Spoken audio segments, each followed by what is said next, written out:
Hello and welcome to a victorious edition of the Osceola Seminole Sidelines. As Florida State holds off Cal 14-9 for its first win of the 2024 season. My name is Pat Burnham. I am joined by Osceola football analyst Mark Salva and Shane Burnham. Joins us as one of our guest analysts. Guys, I've heard y'all talk about it many, many times in y'all's coaching careers. Winning's hard, and there's no such thing as an ugly win. This was a imperfect win, but it was a win nonetheless. Mark, you actually predicted a Florida State win. I did not, so the floor is yours. Overall thoughts? It was kind of a sloppy game on both offenses, but Florida State's defense fought hard, kept FSU in the ball game all night long, and really was the reason they won the ball game. But go ahead, Mark. What do you think? Better effort all around, especially up front on both sides of the ball. Defensive line obviously dominated the game as they should have. I mean, just on the hoof, looking at Cal's offensive line, our guys were just head and shoulders above them physically, just on an eyeball test. And the reason I know that is because the TV copy was like right there the whole time. I could not see the secondary at all. It drove me nuts. Anyways, and the offensive line did a much better job coming off the ball, sticking on blocks, covering guys up. Much better job. It took a tremendous effort on the defensive side of the ball. My eyeballs bleed when I watch the offense. We just make everything so hard on offense. I mean, we just make it so hard. There's no easy plays, there's no quickness with anything we do on offense. Everything is so slow developing, both in the run and the pass. It seems like, and I don't know what that is. I mean, we hit some slants early, and that looked really nice. We didn't go back to it very much, but and you look, DJ, made the play when he needed to make it. Again, Morlock drops a pass on a key third down. He looks like a deer in the headlights when the protection breaks down. But if you notice, when he has a clean pocket, he delivers a decent ball. I mean, when there's nobody around his feet, he did okay. It's the times when people are falling around or he feels the pressures when things kind of go awry. So. But he hung in there more than I've seen him hang in there, overall, it took an uncommon effort from the defense, keeping them out of the end zone totally. I didn't predict that. That was an awesome job, but the defensive line was the story here for sure. Yeah, FSU held Cal to 2 of 5 scoring opportunities in the red zone. Of course, they had 2 missed field goals, which were crucial in the game. We knew they would be, Mark. We talked about it in our keys and predictions for this game. And Florida State, didn't. Mastromano was excellent. Obviously, we didn't see much of Fitzgerald because they didn't use him on any field goals. So, but yeah, I think. Listen, the offense was better. To your point, we saw more straining as from the offensive line, as you like to say. They stayed committed to the run game, finished with 107 yards. And, of course, I thought the key mark on offense, even though they only had 284 yards for the game, I think it kind of wore Cal down, was their success on third down. It was the best Florida State had all season, 7 of 17. But those extra plays added up, right? And I think maybe I don't know if you can go back and see that they scored on any possession. They had on the last touchdown, 14 to make it 14-9. Florida State 3rd and 18, 27-yard pass. 3rd and 9, bench route to set up a very makeable 4th and 1. 3rd and 8 was the touchdown pass to Douglas, and that was really the difference in the game, along with the 2 field goals. Shane, let's switch over to you real quick. Let's talk a little bit more about the defense. This kind of was the kind of a bend but don't break kind of defense we saw last year from this team. They did give up some yards, 410 yards, but what we saw in the fall camp was a dominant defensive line. That's what we saw today. You had Patrick Payton, 3 sacks, 3.5 tackles for a loss. Marvin Jones, 2 sacks, 2 TFLs. Farmer, a sack, 3.5 tackles for a loss. And I think that number's short. Shaheem Brown, 11 tackles on the day. Just your overall thoughts on the response from this defense from the way it started this season. Obviously, it was the reason Florida State won the ball game. What were your thoughts as you watched them? Yeah, there was energy. It felt, even on the offensive side of the ball, it just felt like there was a mindset. the way they came out. There was an intensity to what they were trying to do today, and it felt like there was some passion when they were playing early in the game, and it carried through. Yeah, you took the words out of my mouth on defense. Bend but don't break to some degree. But listen, as a defensive coach, I'm going to challenge you to operate all the way down the field. And if you can do that and not jump off sides, false start, some of the things you saw tonight out of Cal, if you can do that, I'll tip my hat to you. But typically there's a breakdown somewhere and we can hold you to a kick. That's a win. And they certainly did that tonight. Great red zone defense. And then up front, you just felt, it felt like, okay, Pat's going to make a play here. Here comes Farmer. It had that feeling tonight, just a snowball as they rushed the passer. Even when he got out on the long run, I think it might have been 3rd and 14, whatever it was, they were running an X stunt with Marvin and they almost won too quick. If that makes sense. The end almost won so quick. He forced a quarterback out of the pocket. So I just thought they were starting to land as the game wore on the pass rush. And Cal did a good job fighting and scratching and clawing. Just, a much better effort up front. And then I thought offensively, to Mark's point, it's tough. It's tough sledding, but they did try to run the ball. LT ran well, ran hard. And, of course, I think they tried to play action pass, some screen game early, some things to settle everything down. And then a good deep shot there late. Yeah, Kevin, we're not necessarily praising 7 of 17 third down, but it's better than any stat they've had on third down in a game this year. And it did extend drives, and it did keep Cal on the field in an ugly game. That does count when you're struggling on offense. The extra downs, the extra plays count. Nobody's praising it, but it is better than what they've done. Mark, I want to go back to you on the offensive line. I want to go back to the run game specifically. We saw Toafili and Cam Davis start to get the majority of the plays because Roydell Williams did not play, and we saw some Sam Singleton when Cam went to the locker room in the first half, but he came back. Just talk a little bit more about the run game, what you saw from the offensive line, and you'd mentioned that you thought there might be a little bit of a boost by getting Alex Atkins back on the sideline. Is there? I'm not a big coincidence guy, and it wasn't the greatest day on the ground, but again, 107 yards on the day on 41 attempts, 2.6, so kind of a paltry average, but it got the job done tonight. Well, yeah, I mean, Alex being there, I don't know that it makes. Again, I said this last couple of weeks. I don't know that was necessarily the difference. I think this is a mindset going into the game that we're just going to be better. Again, I did see some speed off the ball, which I really haven't seen a whole lot this year up till today. I saw guys hat on a hat covering them up a little better, and actually saw guys pushing down the field. I mean, that Maurice Smith penalty was, that was nothing. That was a nothing burger. That was just him finishing a block, right? And the guy flopping. I mean, so more of that. I'll take that every time, right? So I did see more of that. I mean, it wasn't perfect. Don't get me wrong. I mean, but it was much better. But that's the kind of effort we need to see game in, game out in the running game. And and I thought the backs ran really hard too. Backs did a good job. It's but when that's all you have, it really makes it hard. If the people are not respecting the passing game, it makes it really hard. The way safeties fire against us, when the ball goes in the belly, I mean, there's just no thought. And we had a couple deep shots. When we hit one, we missed one overthrew, and then we missed that one to Morlock. He dropped. So I mean, those plays are there, and we just don't hit it. 1 out of 3 is not good enough if we're going to make people back off the running game.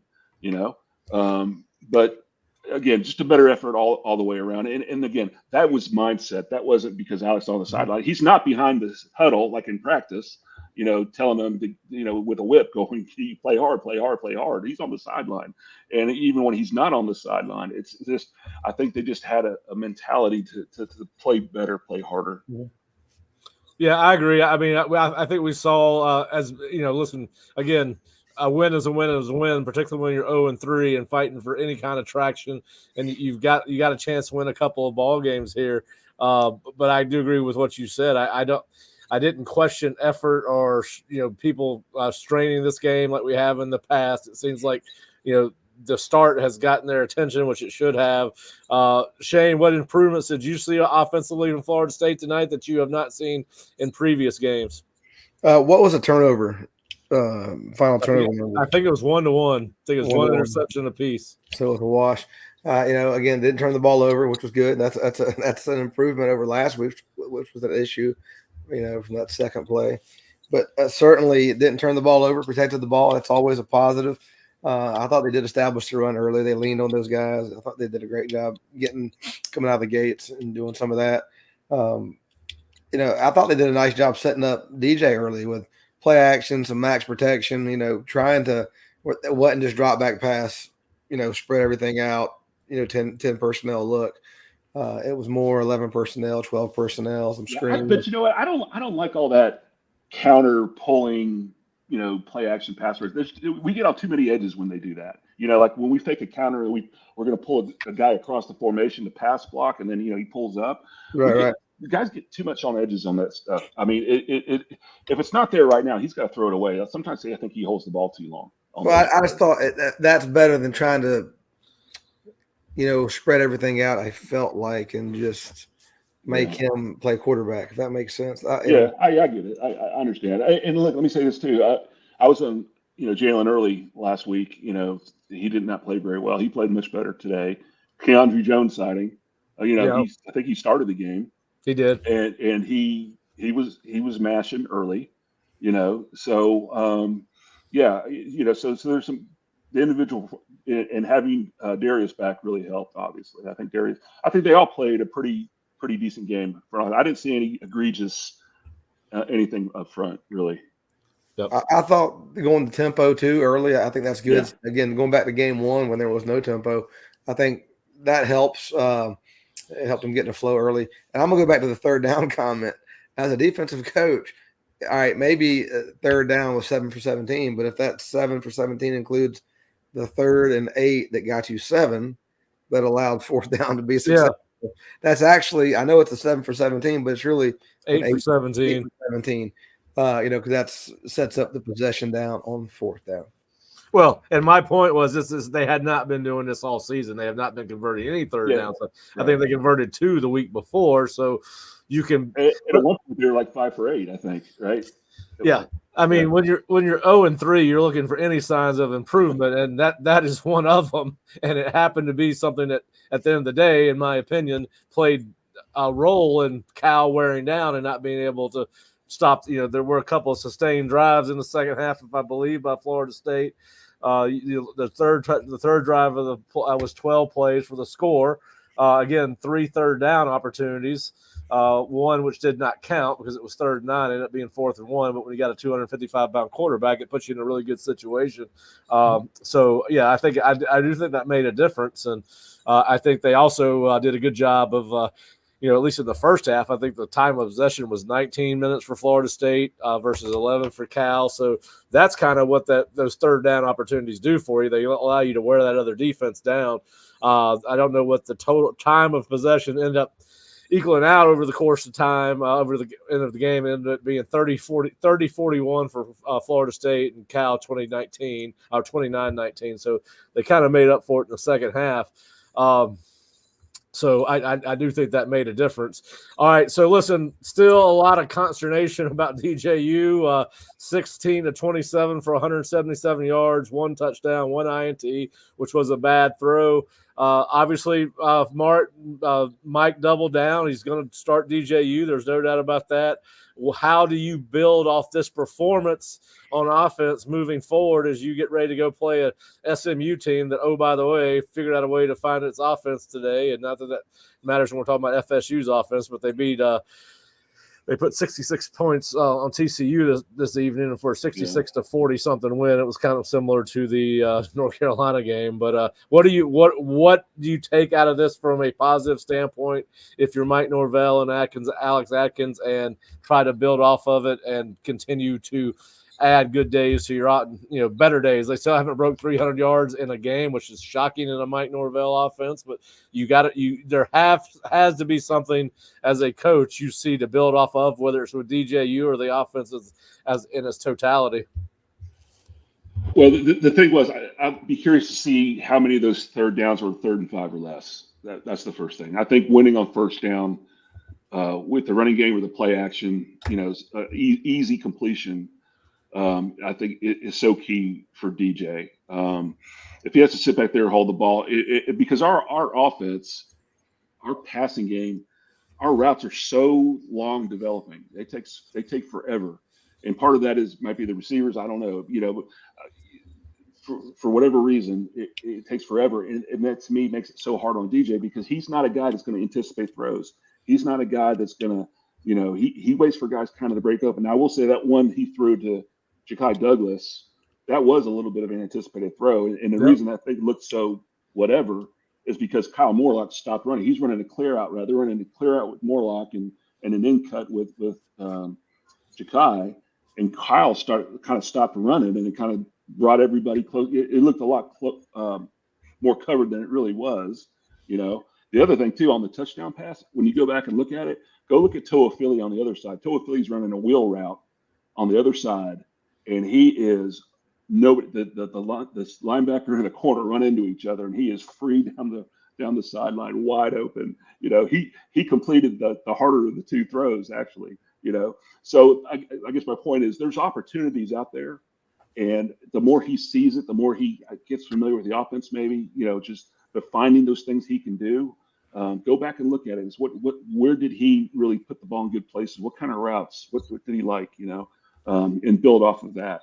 But the key is winning on first down is so key for him, I think. Yep. Shane, if you were an SMU defensive coach, you saw what Florida State's done this week compared to the first 3 weeks.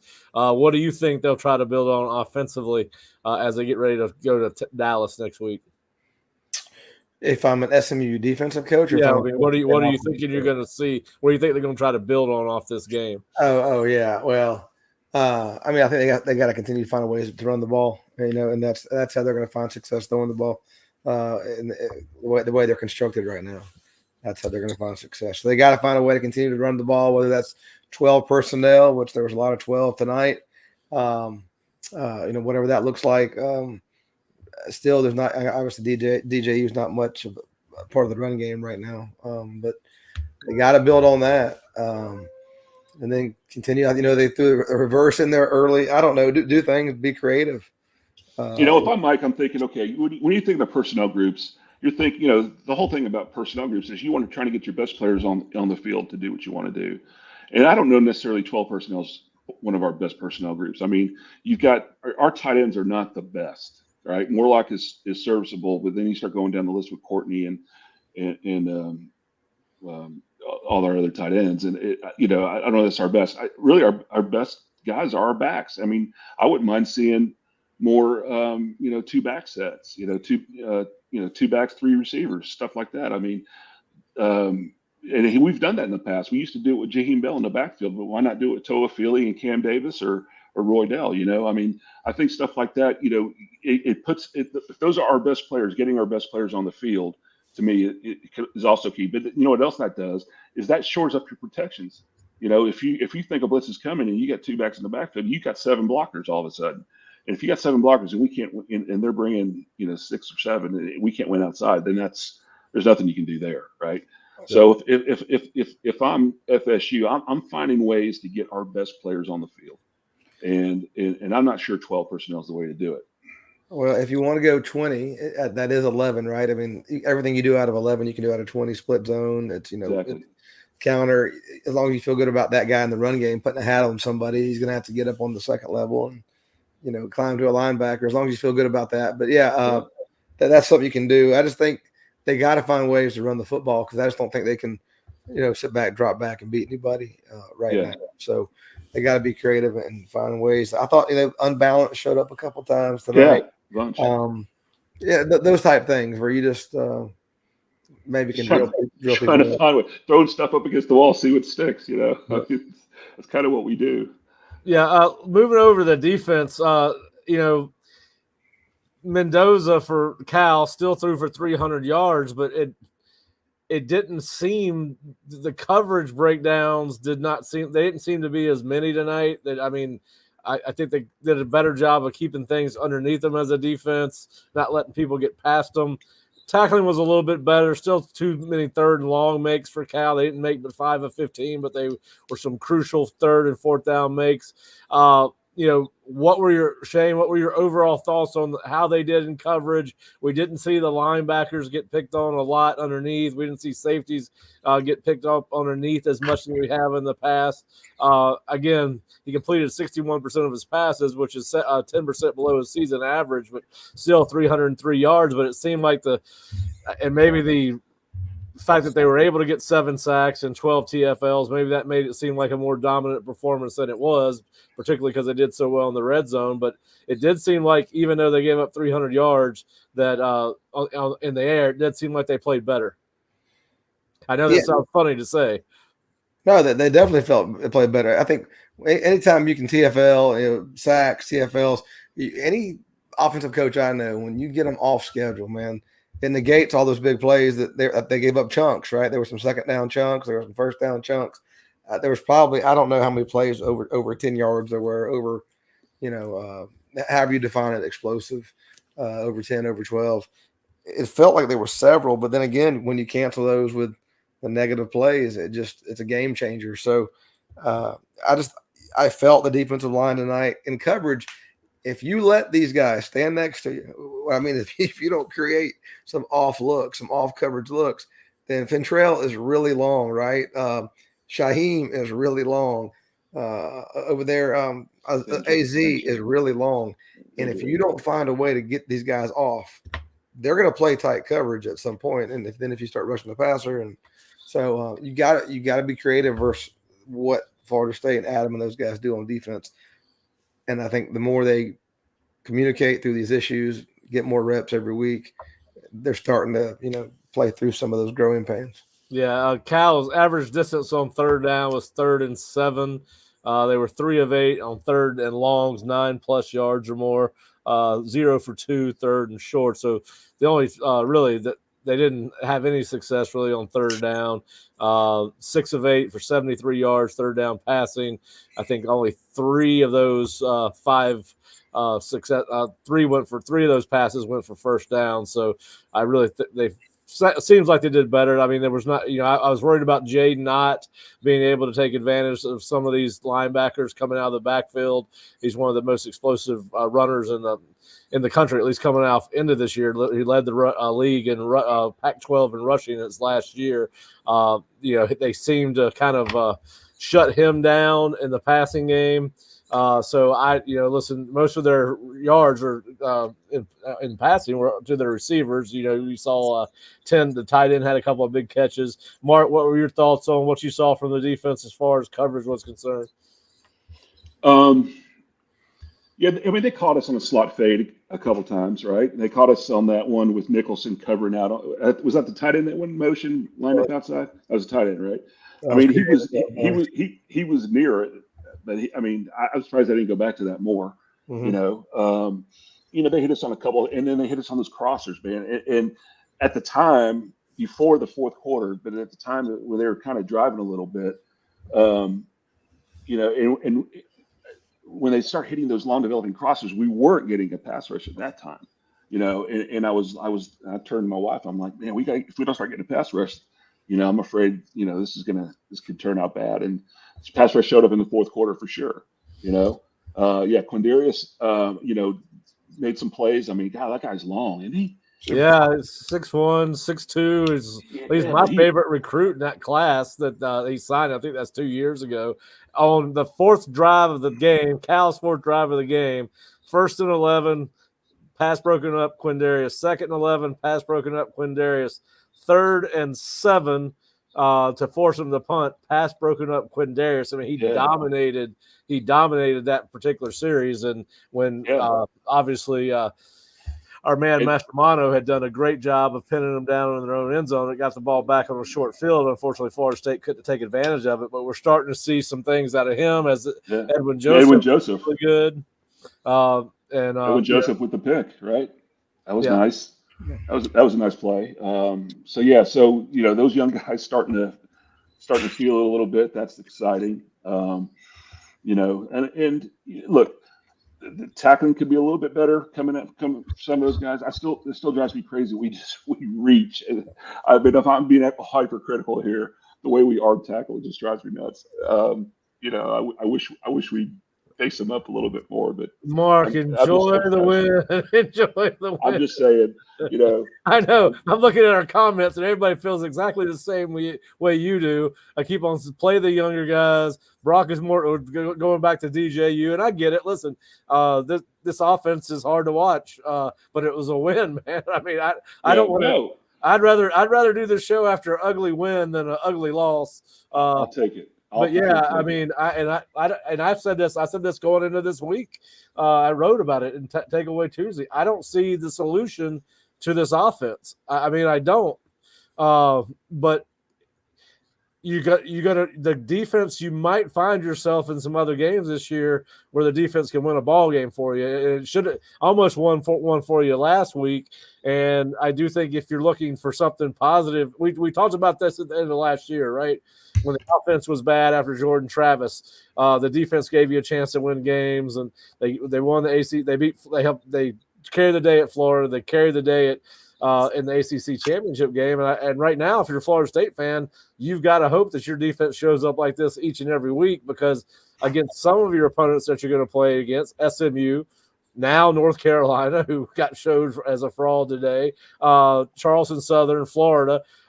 You've got some chances where your defense could probably win some games because of how those teams are on offense and the totality as a team. I mean, I know people, we're getting a lot of comments about Luke and Brock playing. Mark, do you think that's still a direction they need to go after you've again, fourth game in a row, Mike Norvell? I don't want to rain on the parade because we have not been able to enjoy one of these since the season started, but we're getting a lot of comments, and we're here to answer these people's questions. Part of what this show's about. A lot of people still want to see Brock or Luke in this offense. What do you think? I mean, what do you say to that after this game? And what do you think Mike will do? Okay, those are two totally different things. So yep. I think Mike will probably he's going to stay with DJ. I don't think there's any doubt. He's already proven that. I think you need to give Brock a couple at bats just to see. Now, again, we don't have any information. We don't know how, what the shortcomings are. We don't know, what Brock's operational deal is, or, there's got to be a reason, right? Or else they want to win as bad as anybody. I guarantee everybody in that coaching staff room wants to win as bad as anybody. If they really felt that Brock would give him the best chance, they would do it. Now, all that being said, sometimes, the thing about DJ, I think everybody sees, he's the anti-Jordan Travis in every way possible, including inspirational leader, right? He's not an inspirational leader. And I think what a lot of people like to see, when you're watching from the stands and watching on TV, you want to see your quarterback be that guy, and DJ is just not that guy. Is Brock does have a little of that. I think we've seen it. He's a fighter. He's a competitor, DJ just goes about it a different way. But, what is our best chance to win? Only the coaches can answer that question for what they want to do. But for me personally, sitting back here on the outside looking in, I'd want to give them a couple at-bats just to see. Yeah.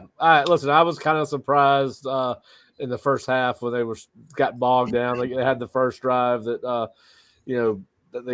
first drive was basically just 5 plays and out, but then they kind of got it going the second, scored a touchdown, then it bogged. Then he threw the bad interception. It was a really bad interception on the third drive, and the offense kind of stalled to a lesser extent, but I thought he might try to give him a shot and a shot in the arm, put Brock in for a series. And listen, I don't think we're ever going to I think as long as the offense struggles to score points, I don't care how many games they win. It's not what they're used to seeing out of Mike Norvell's offense, and they're all going to. And listen, I think we've talked about it. I think there are issues in this offense. Now the offensive line played better today. Listen, that was a good defense. I thought it was a good defense coming into the game. Maybe they're not Well, as good. They lead the country in interceptions, right? Yeah. Yeah. I mean, yeah. So I mean, I think you got to take the, I know nobody wants to hear this because all they're going to think is they're going to hear about Cal Berkeley. They're going to see is Cal Berkeley, but they do. They have one of the better defenses in the country. And listen, their stats when the stats come out, updated stats tomorrow, Cal's still going to have a top 25 defense coming out of this game. Listen, I think the important thing is you found a way to win, but I don't. Yeah. The fan base is still very anti-DJU for whatever reason. They're still upset with Mike for not doing it. Not pulling the trigger. Shane, what do you? I mean, do you have any? Do you have? What's your opinion on this? What would you do? Obviously, I don't think the only issue is DJU, but I agree with what Mark said. They, not a lot of injury. You're still struggling on offense. I think that, and I agree, Marvin. He is missing too many passes. We saw that today. He's a 59% completion percentage. I believe that's the best game he's had since he's been here. 4 games, I think 59%. He might have been 60 against Georgia Tech. I can't remember, somewhere around there. But yeah, I don't think. Listen, there's going to be, when we go back and look at this game tomorrow, we're going to come back and say, hey, if they had made 2 35-yard field goals, Florida State's 0-4. So there's a lot of ways to look at this. But that did not happen. They did win the ball game, but I don't know how. Unless they start putting 40 points on the board a game like they did last year, I think we're going to hear the same cry from the fan base for Brock or Luke as we have been. I don't know where you go from here. I mean, you won a ball game.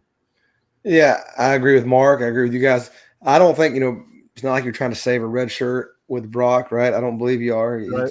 You're going to play the guy, him or Luke. But right now, if it's Brock, I don't see how having a series or a package, if he's indeed the skill set's that much different, and whatever that might look like, a series in the second quarter, a scripted series, just to see what kind of spark he brings, give him a little game experience that'll pay off for him down the road. For all those reasons, I think it's a positive to put him in there. And it's not going to create a controversy. There's already, there's already controversy. Yeah, so there's already a lot of talk around that position, but it puts a lot of pressure on your defense. You feel like you have to play lights out every week when you're not playing well on offense, and it does. It puts pressure on you because you do have to play mistake free in almost every way. But again, what I loved about tonight, close game, came down to the wire ish, and if I'm Mike and those guys, I like to see these guys fought. They competed, which they should, but I don't know if that was always the case. The first 3 weeks, you didn't feel that. So good, these guys are still fighting for one another, and certainly showed some resolve to finish the game. That's always been a big part of the culture of this place, right? It's that you find a way to win. Just find a way to win, no matter what circumstances are thrown your way. And they did that tonight. And That's so right. for that, I give them praise, thankful, grateful, because I think we're all just sitting there waiting for something bad to happen. We've gotten to the point, I think, especially that last drive, we're thinking, okay, how are we going to screw this up? And lo and behold, we make some plays, find a way to win the ball game. And so, that should bring joy. If you're a true fan, it should bring you some joy. Do we have issues? Of course. Is quarterback one of them? Yes. Is it the only one? No. This receiving core is not doing any favors for the quarterback. Drop passes, not getting open. So there's enough blame to go around. But I agree. DJ is not an inspirational. It doesn't give anybody any confidence from the outside looking in. I get it. So that's why I think we're all saying the same thing. Yeah. Let's see. Maybe Brock is, and I have a feeling he kind of is like a gamer. Some guys are not great practice players, but when the juice is going and the lights turn on, they ball, right? And he might be one of those guys. Yeah, when the band comes on, some people respond better than others. I do want to talk a little bit about the defense, Shane. Got a question for you. That, like we said, they played really good against the run last week, not so good against the pass. Played really good against the run again tonight for the most part. A little bit over 100 yards for Cal, but they were creating enough explosives that it offset some of Cal's success in the run game on defense. What took Florida State's defense so long, in your estimation, to get heated up, particularly against the run? They finally seem like they've gotten to a good rotation. We saw more of Grady Kelly tonight. We saw more of Sione Lalehi. We saw Marvin. I know somebody put on here Marvin was a non-factor. He was more of he helped close out this ball game. I don't know if you can call him a non-factor. Has he played up to what most people wanted? No, but we wanted Jared Verse and Jermaine Johnson because that's what Florida State fans have gotten used to transferring in here. And he was not developed as those two guys were when he stepped on campus, as when they stepped on campus. But why do you think it took him so long to get going? Was it right personnel, enough reps in the system, adjustments by Adam? Yeah, and I thought the only success Cal had tonight, really, in the run game, they had one play they kind of kept coming back to. It was a counter where they were bringing the triple counter, right? Like exactly. Counter. They were bringing the motion the receiver, the tight end. They pulled. It's like three guys pulling. They were kind of crack block, X blocking it on the other side of it. So trying to create that play hit, 4 or 5 times. I wonder if you took that play out of the cut up and what they averaged outside the quarterback runs too. Yeah, the quarterback runs. Which listen, in this defense, because there's so much match coverage and that plays out like 2-man. If you don't land with your rush, or if you aren't disciplined in your rush lanes, it can really hurt you with a mobile quarterback. And you see that at times, maybe over the last several years, with this style of defense with Adam and those guys. But when the rush does land, which it started to land, I thought late, it covers some of that up. Like I said, even the one he got out, I thought it was kind of a pass rush that won too quick, if that makes any sense. But definitely playing better. I think the issues in the run game, they're coming off the ball. I feel like they're changing the line of scrimmage more and more each week. I didn't feel that week 1, week 2. Felt it last week. Farmer is starting. You're feeling Josh now for 2 weeks in a row. He's impactful. He made some money tonight. Yeah. I mean, he's, and there was a focus to the way he played. It wasn't a whole lot of getting up and celebrating. It was get up, go again. Yeah. So they are starting to come off the ball. Again, I think when you lose and they're getting drugged, every time they go to their phone or they go to, who knows? I mean, just look at the film and they feel a level of embarrassment and they want to go out there and respond, and they are. So whatever that took, it took, and they're starting to respond now. And then I think the communication, some of those guys were talking about playing, Edwin Joseph and whoever else was mentioned, Conrad Hussey. I'm telling you, like Mark said, you're going to play the guys you think can win games for you. And they're going to play those guys, but it's just built trust over time. And some of those issues, the less those issues come up with those guys, the more they'll play. But yeah, it's time on task. And that's what's happening right now. They're getting more time on task, and young guys are starting to play. Mark, what did you see out of the defense? Well, I mean, over the last 2 weeks compared to the first, and I'm sorry if I'm a little bit distracted. Byron Lewis is getting ready to commit, so I'm trying to break some news as we're on here. So if you guys kind of want to talk among yourselves, I figure out whether Byron's going to Florida State or Miami. But yeah, I mean, just what did you see over the last 2 weeks that's changed, either just from an effort, personnel standpoint? Like I mentioned, the fact that we saw Quindarius, we've seen Edwin Joseph step up, we've seen more of Juice Cryer, those kind of things. And just go ahead. Byron's about to make his announcement, so I'm going to watch that while you guys talk.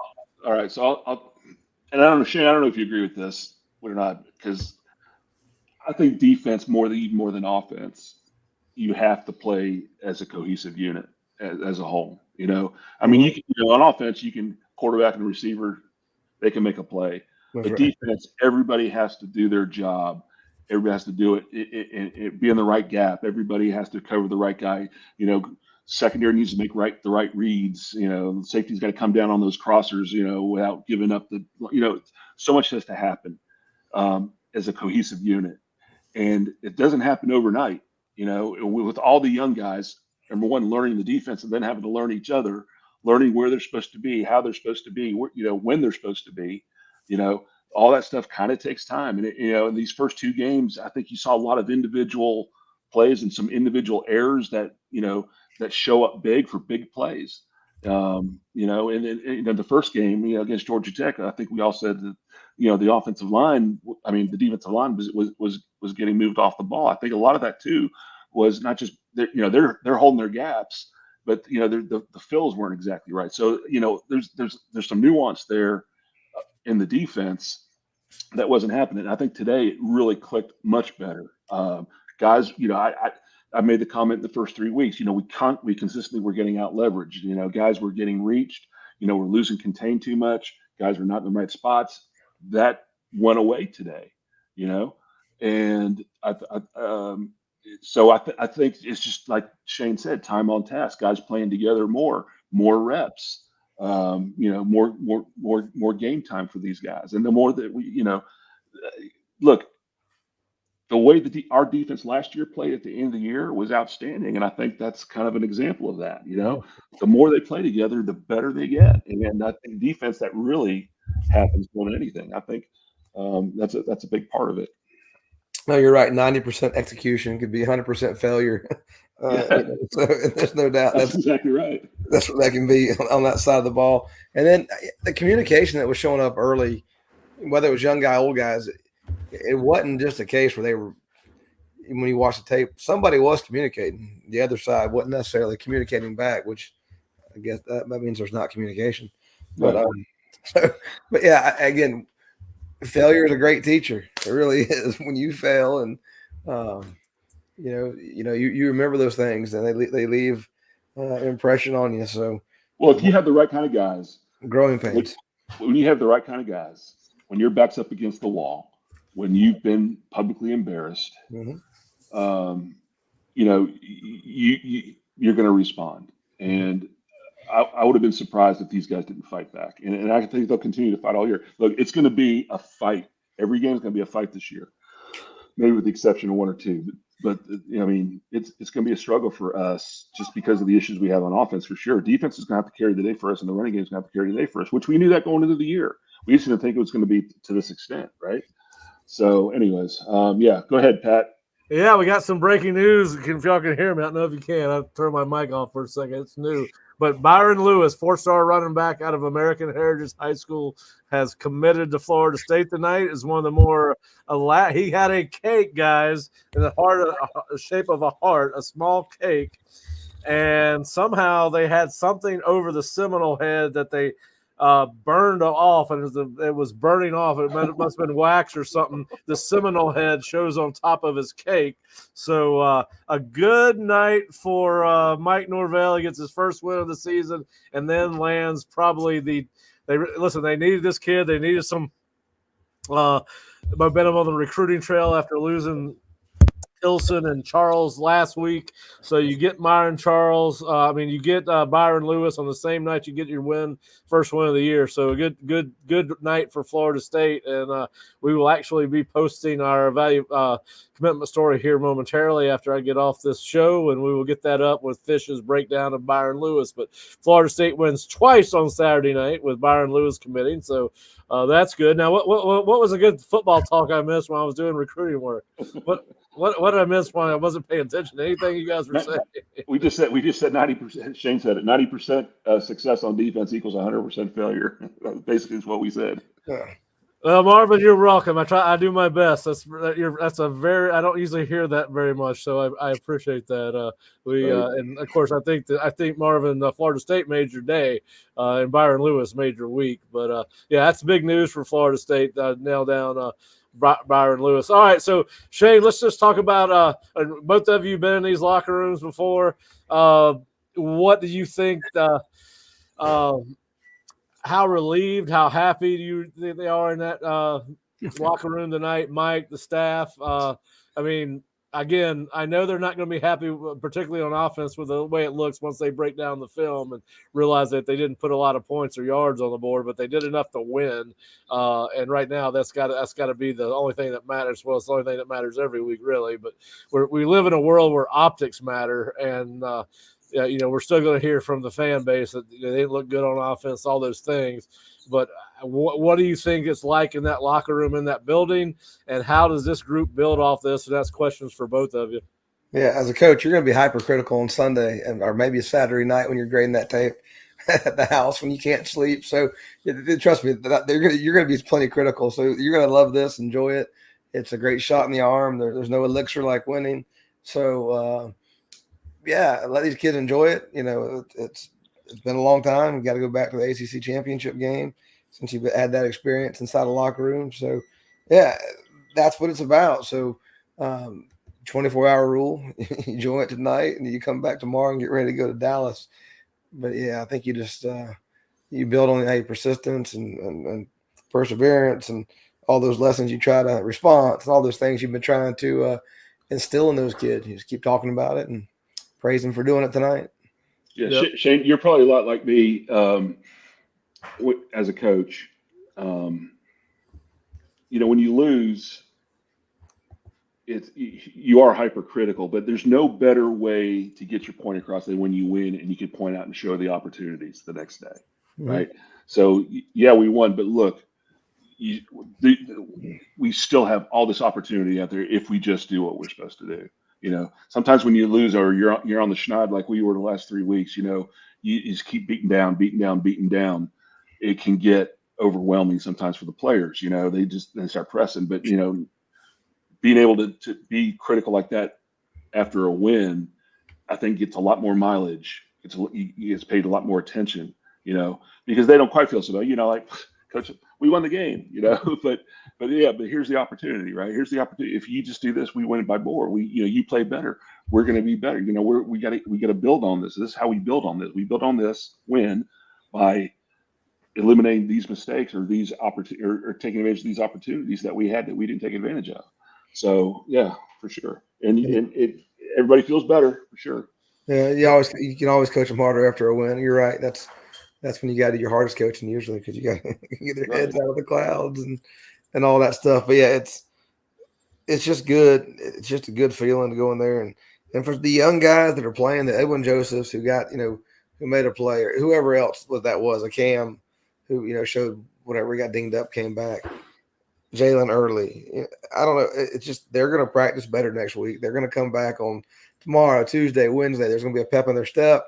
They see their game growing. They see their opportunities, and they're taking advantage of them. And it makes a good vibe on Tuesday, Wednesday. It makes the building better. Guys. I've got a question for you, Shane. You were there in 2021, I believe, when it was 0-4 start. Am I right about that? I was. All right. And now this team is 1-3. And similar, you get a win. What is Mike selling on this season? How you think he's trying to motivate this team for the last 8 games of the year? Listen, I'm sure he's probably selling things that, I don't know what he's telling about. Everything's still in front of you. The ACC could go anyway. You're 1-2 in the conference now. You got a chance to go 2-2. How does he approach this team moving forward about the totality of the season and vision for the season? That I know he's a positive guy, all those kind of things. But how do you think? What's the selling point coming out of this game? Yeah, and Mike's never going to look too far down the road. It's about tomorrow. It really is, and that's what's great about him. And what's special about him is his ability to get those guys to know, hey, they can't look that far down the road. They're not capable of. We aren't, and those kids certainly aren't at that age.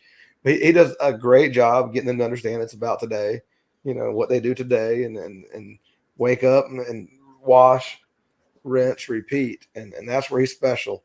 So I don't think it's any of those things. So let's go be our best version of you tomorrow, whatever that is. Let's go chase greatness. Whatever the motto is, climb. All in, all those monikers we hear about, and that's his message. He doesn't change. He's as consistent as guys I've had the chance to work with. It's like winning's a habit, right? So is losing, and that's what we love.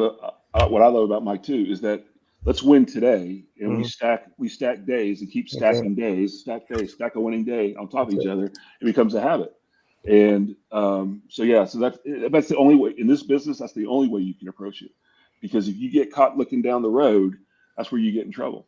What if? I mean, that's where you get in trouble. And we've all been in it long enough to know that, right? We've all experienced that, and so for your leader of the organization to have that hyper focus on just stacking the days, winning days together, that's really special. That's why I like the guy. I think he's a he's a really great coach in that regard, that he keeps everybody focused. The energy he brings to the whole organization, I think, is really good. So, all right. Well, listen, guys, I'm glad we got to talk about a win. It beats the opposite, a loss. So we've had 3 very hard shows to fill the last first 3 weeks of the season. And listen, it was as imperfect as it was when you wake up tomorrow on Sunday. You're perfect for the week, right? I know Mike. 1-0. He's a 1-0 guy, right? 1-0 this week, 1-0 today, all those type of things. So, but I do think there's some things to build off of offensively. You started to run the ball a little bit better. Like I said before, I think they're going to have some issues the rest of the year moving forward. But listen, again, third down rushing was better. It all helped special teams, no mistakes. You won the special teams battle. And when you're going to be in some of these tight ball games, I think they're going to be in the chances of the games they have to win. You're going to need to be good on special teams and defense, and those things usually travel. They hit the road next week against SMU. But again, Florida State wins twice today. They take the ball away. Yeah, take the ball away. Take the ball away. Here's the other thing too. Here's one more thing about. I'm thinking about offensively, and I was just thinking about this, is that it feels like we've been trying not to lose, right? It feels like offensively we try not to lose. I think against SMU, let's go make it happen. Let's go try to win. Let's let it loose a little bit on offense. Maybe not be so scared to lose. I mean, I think. That could be part of the issues too, hoping to win instead of just going out there and making it happen, So maybe just getting off the schneid, maybe it loosens up this offense a little bit. I need to go. I'm going to believe that. I choose to believe that. I need them to go over there and win, because I've been telling everybody for 3 weeks, if they don't win if they don't win a ball game till SMU, they're going to win that one. So I need them to go. I need to win these next 2, get 2 and 3 when Clemson come into town. By the way, did they beat Clemson, TCU? They beat them 66-40, something like that. It was crazy. Like SMU beat TCU. Yeah. I saw Sonny Dice got kicked out of the game. I saw that on the scroll. Threw 66 points on them. So listen,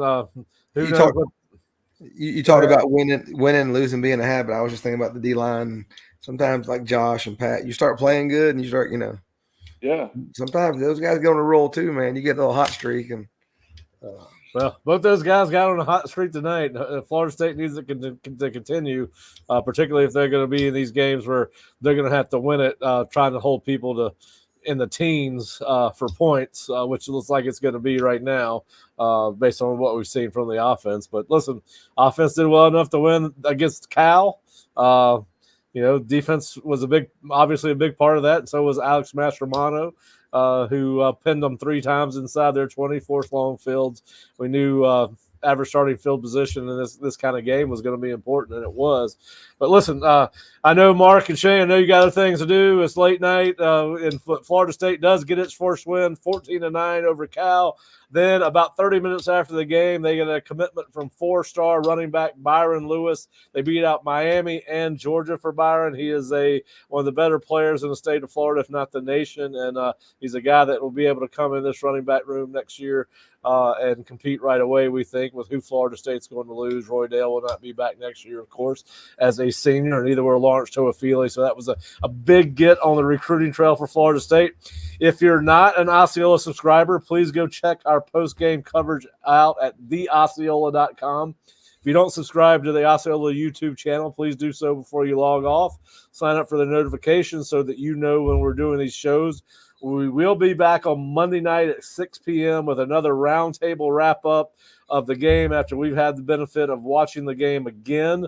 It'll be more enjoyable to watch this one again because they won. And then we'll also have on Monday night what Mike and Alex and Adam have said after their press conferences on Monday, post-Cal, pre-SMU. So we'll be back Monday night with the Osceola Seminole Sidelines.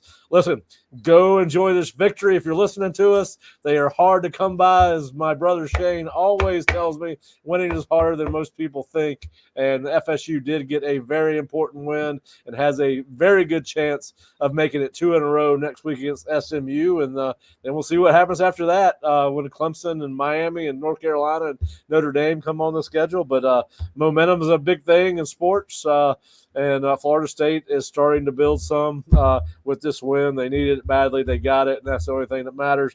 And we will see you Monday night on the Osceola Seminole Sidelines. Have a great night and enjoy the victory. Go Noles. Yeah, go Noles.